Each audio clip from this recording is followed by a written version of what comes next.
Welcome to America's Talking, powered by the Center Square. I'm Dan McCaleb, executive editor of the Center Square Newswire service.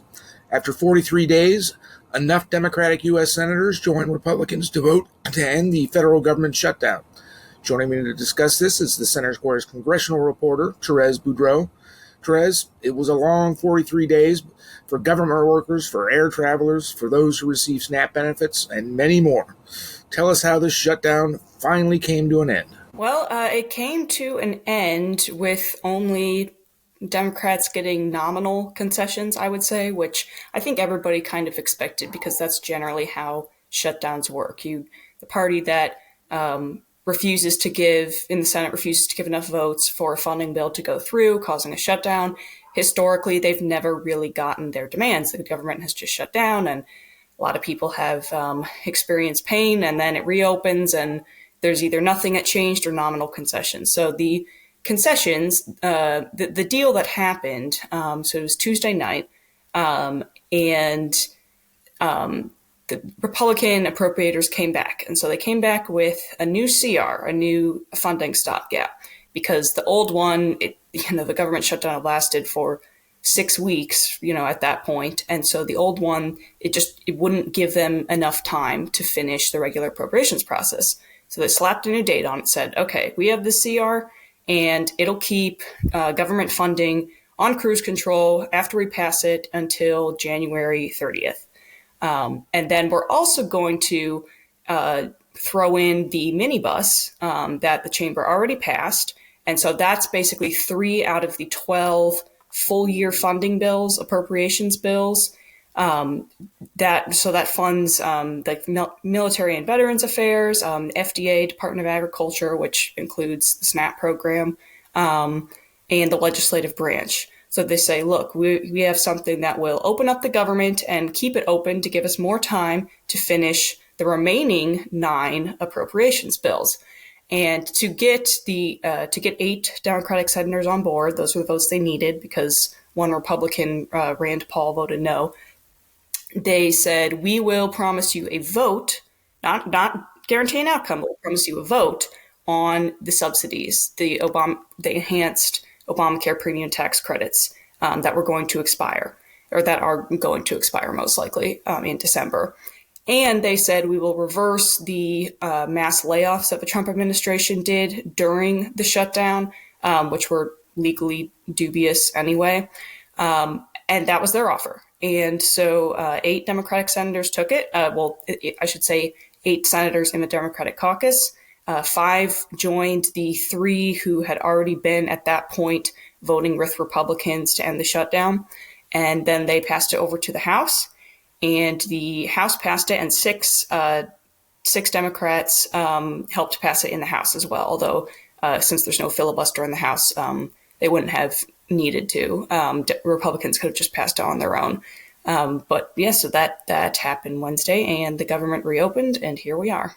Federal officials do say it will take some time to get things up and running. Of course, air travel, for those who aren't government workers, the government workers who were furloughed were probably the most impacted by this shutdown. But you also had the SNAP recipients, etc. How quickly are they? I mean, it's not going to you're just not going to snap your fingers and everything's going to reopen overnight. Is that correct? Yeah, that's correct. So Transportation Secretary Sean Duffy was saying that the speed at which flights and just transportation in general can get back to normal is dependent on when federal workers return. So so the majority of federal workers, hundreds of thousands, during the shutdown were furloughed without pay. So that's obviously not great. But that means that since they were furloughed, they could take up odd jobs. But those who were considered essential, so air traffic controllers, Capitol Police, TSA agents, Border Patrol, etc., they still had to work, but they weren't receiving pay. So they had to show up to a job and then spend their whole day at the job and then receive a $0 pay stub. So it was really causing issues in airspace in particular because air traffic controllers missed 2 full paychecks. And so a lot of them were calling out sick either from fatigue or also so that they could pick up some odd job on the side and make sure that, their family doesn't get evicted. And Secretary Duffert was talking about this. So the Federal Aviation Administration did some forced flight reductions. They said, look, there's too much risk right now, so you need to cut back on flights. They're telling airlines and airports. And so there have been mass delays and cancellations because of that, and before the order anyway, just again, because people calling out sick. So Duffy said that they're going to be looking at the data, and as soon as the data says that it is safe to allow flights to return to full capacity, to full volume, then they will do so. So right now there's a 6% reduction in flight volume. But he was saying as soon as air traffic controllers, come in, like all of them return, and things get up and running again, that things should be back to normal. So he's hoping that will be by the end of next week. But again, really just contingent on how fast people come back to their jobs. And it's November 14th when we're recording this, Therese. As you said earlier, this continuing resolution that was passed ends on January 30th. So are we just setting ourselves up to do this whole thing all over again? I certainly hope not. I mean, it's possible now. Because the three appropriations bills and that minibus were also passed with the CR.